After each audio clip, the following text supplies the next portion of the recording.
5 seconds to go.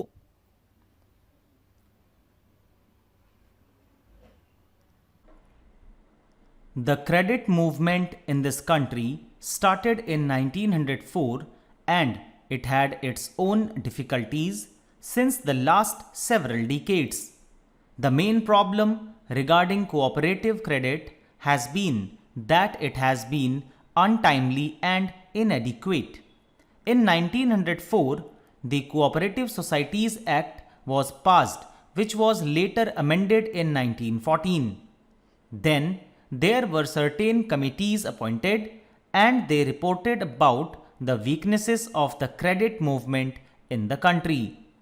In 1919, this subject of cooperation was transferred to the states, after which several states passed cooperative acts of their own. Thereafter, in 1929, the Royal Commission made certain enquiries about cooperation and the credit movement and made certain recommendations. And till 1950 or 1951, there was very little improvement in the field of cooperation.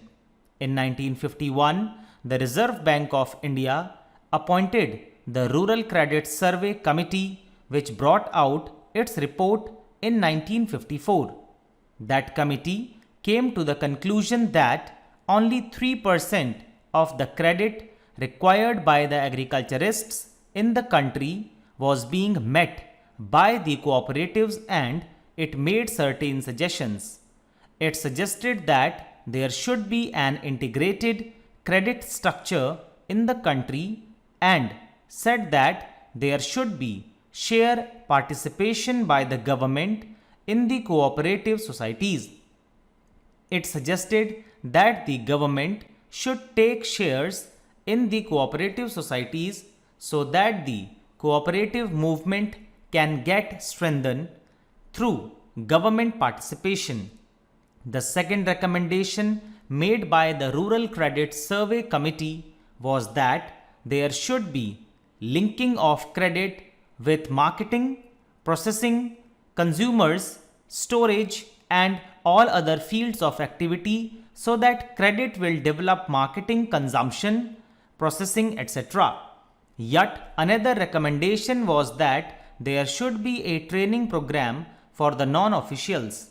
The fourth recommendation and the most salient one was that there should be a 3-tier structure of credit. There should be cooperative societies at the lower level, then there should be district banks, and then the apex banks, and that all the three should be interlinked. These recommendations were accepted by the Government of India. This report also recommended that in order to implement these suggestions, there should be a National Cooperative Development and Warehousing Board. The Government of India have accepted these suggestions in 1956. According to that act, there came into being a warehousing board which took care of the warehouses in the country, and also the National Development Board which took care of the development of the cooperatives. It was first thought that the two boards should be worked out under two different acts, but as both the subjects were administratively under one ministry at that time, namely the Ministry of Food and Agriculture, it was thought proper at that stage that the same act should administer the National Development Board and the Warehousing Corporation. Thereafter, a separate department of cooperation was created and attached to the Ministry of Community Development, now called the Ministry of Community Development, Panchayati Raj and Cooperation. And it was decided by the government in 1960 that there should be two separate acts, one for Cooperative Development Board and the other for warehousing. In one of the papers submitted by the Ministry of Food and Agriculture, on the basis of which the presidential order to create the Department of Cooperation was passed, it was suggested that these two bodies should be administered separately and that is why we have now come before Parliament with this National Cooperative Development Corporation Bill. The other bill relating to the Warehousing Corporation will come up through the Ministry of Food and Agriculture after the bill is passed. Therefore, sir, the present bill is only an amending bill and opportunity has been taken to have some minor amendments made in the bill. Firstly, the original act covered only agricultural produce and agricultural produce had been defined in that act. And now, besides agricultural produce, any notified commodity is also being included. If government wants to include any commodity for which Parliament is competent to legislate, it can notify that commodity and apply the provisions of this measure to that commodity. In that case, we will not have to come to Parliament again and again. Any commodity which is in the concurrent list and for which Parliament can legislate can be notified by government for the application of these provisions. The second amendment is about the functional committees. In the present act, there is no provision for functional committees.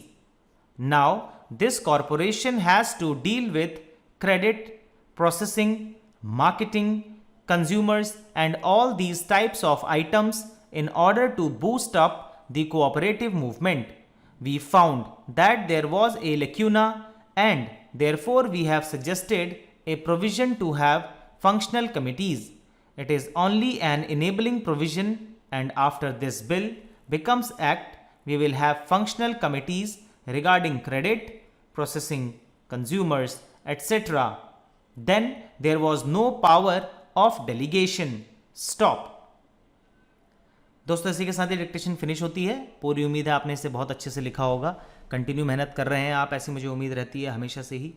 लगातार मेहनत करते रहिए. जितने words इसमें difficult आए हैं उनकी practice कीजिए. ऐसा ज़रूरी नहीं है कि कोई वर्ड डिफ़िकल्ट दिख रहा है तो वो डिफ़िकल्ट ही होगा. आपकी वोकैबुलरी में हो सकता है वो अभी ऐड ना हुआ हो, तो इसलिए घबराना नहीं है. हमें सिर्फ और सिर्फ प्रैक्टिस पे फोकस करना है. जितनी ज़्यादा प्रैक्टिस उतना ज़्यादा सिलेक्शन का चांस बढ़ जाएगा. आपसे मुलाकात करता हूँ अगली क्लास में अगली ट्रांसक्रिप्शन के साथ. तब तक के लिए बाय बाय, टेक केयर.